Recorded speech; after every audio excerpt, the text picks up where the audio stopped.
The biggest game, the biggest London derby is here once again. I mean, they may say not London derby, but this is the London derby.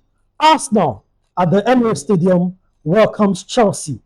And this is more important because every game basically now can determine where the pendulum of the title race will swing. So we have Tunde here, who is an Arsenal fan, Gunners. and we have Shola here, who is a Chelsea fan. The world champion. And together, we'll take a look at what we should expect. The world champion. The current Emma Durayi. best player of the world. We will look at what to expect from this game this weekend. So on Sunday, 5:30 p.m., Arsenal takes on Chelsea at the Emirates Stadium. No long thing now, no long thing. 3 points. Let me start with Shola. Okay, with the underdog. Oh, Go God. ahead, please. Go ahead. Arsenal have beaten Chelsea 3 times already this season. No, two. Twice. Okay, the first leg at Stamford Bridge was a draw. They have beaten Chelsea twice. The fact that Chelsea have not been able to defeat Arsenal this season in 3 games. How can Chelsea make sure that at the Emirates, I mean, it can be done. Manchester United did it too. Can be done. How does Chelsea make sure that at the Emirates, there is just 3 points? I'm not the coach actually, but using my own discretion, I think we are at disadvantage in this game. Firstly, we'll be losing one of our most consistent centre back, which is Fofana. Secondly, our best player, we will be praying that he gets into form in that particular day, which is Palmer. So, and this is an Arsenal team that they must not lose that game. They just have to win because they have Manchester City trailing them behind, and a loss or even a draw can be a disaster for them. So, but the main thing I will just talk about is, has Arsenal been so convincing against big side this season? You can say they defeated Chelsea at the FA Cup.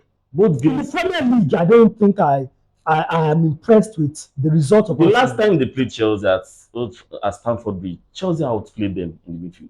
So if you are going to use the yardstick against Manchester United, yes, against City, against Liverpool on the way, and it's not been a good performance. Yes, and one of the reasons is when they play against big side, they don't dominate like they do against all those small sides. The big side, you always have time to play it.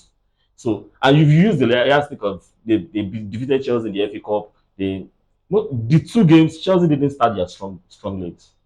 They started few of their good players, but they didn't start the first 11 that you expect to play. So we can't trust Arsenal. So you can't say on paper, Arsenal is a better side. On paper, Arsenal should win, but doubt Chelsea at your own peril. Today, this is the moment of truth. Arsenal loses this game. City defeats Leeds. It's 2 points with an outstanding game. You can as well say. No. Currently, check every Arsenal fans' momentum regarding the league. It's been low, not down, but. But Tottenham has boosted. It has boosted Tottenham. No, you can't. It can't be. See, every Arsenal fan that has been lamenting after that. Wait, is Tunde humble today? What's going on? Every Humility looks strange. No. Let's talk reality. I'm an Arsenal fan, and I know my team. After the Wolves game, we felt down. And the reason we felt down wasn't because of Tottenham or Chelsea. It's because we know the person behind us. City. There's no Arsenal fan that can boast proudly that Arsenal can win all the rest of the games. So, but this one.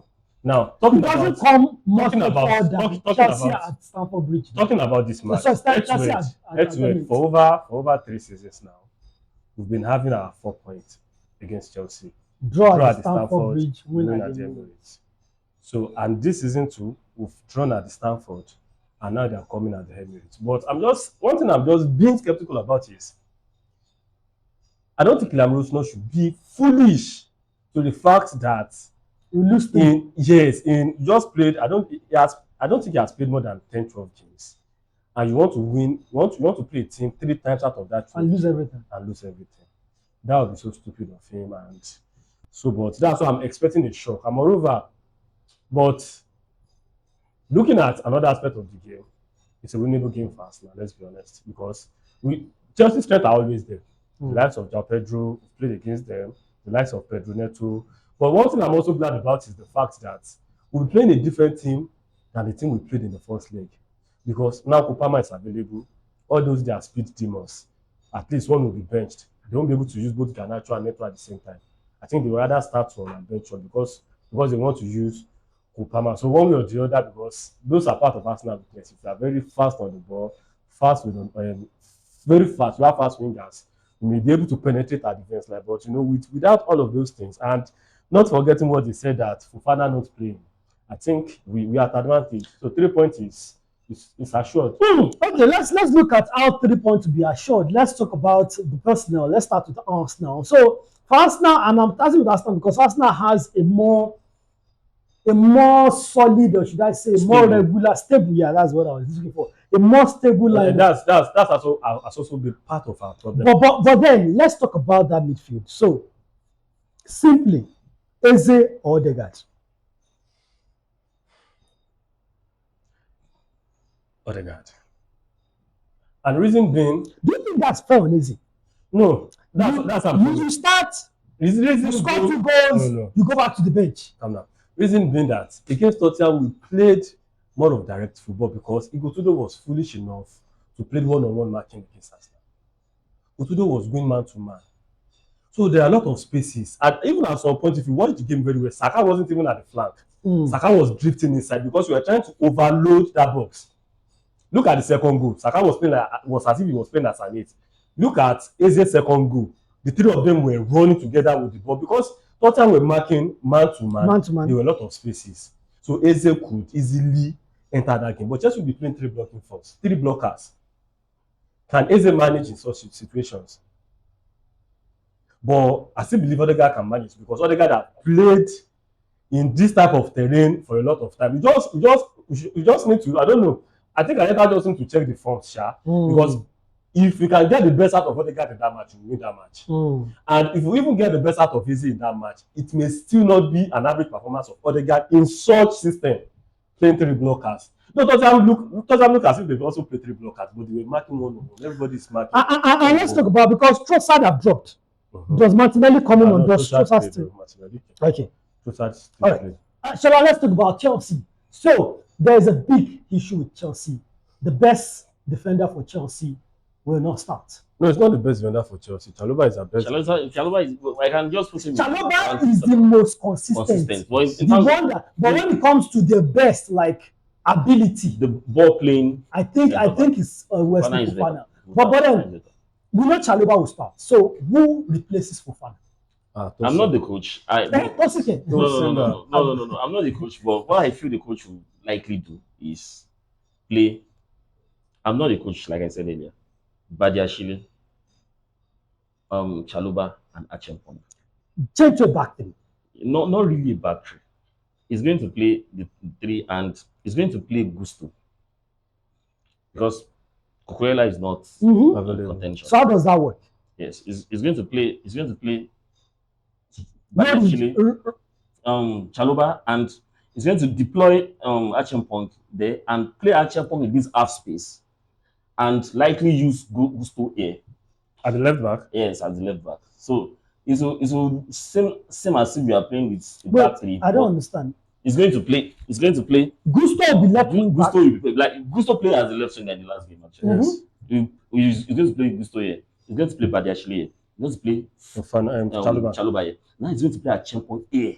Okay. Then this James will still be there. So I just feel that is the way he's going to play. But if he's not playing like that, I would prefer him playing like that. But to replace Fofana with one defender, who would it be?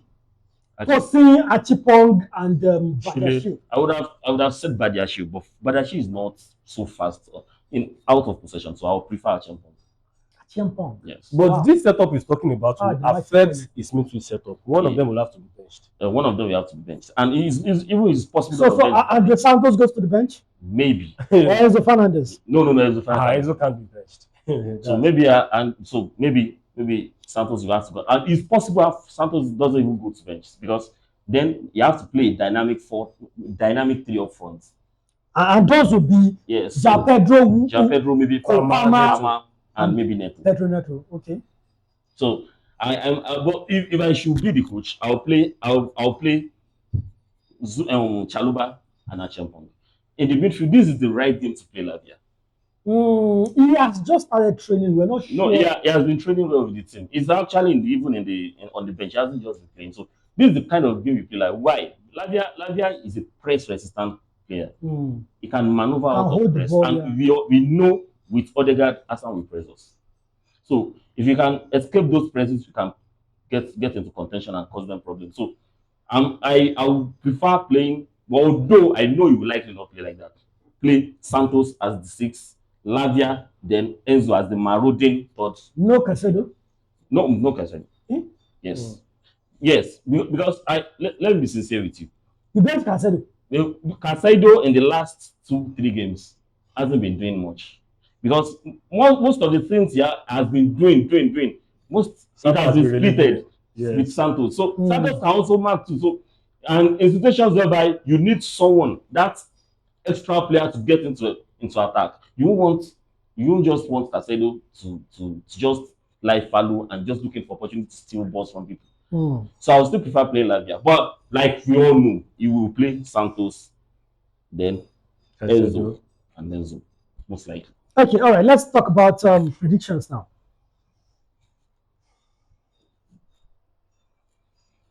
Who's starting? Everybody just went quiet. No, I thought you asked me. Why not like prediction? The reason why I'm thinking of, can we keep a clean sheet?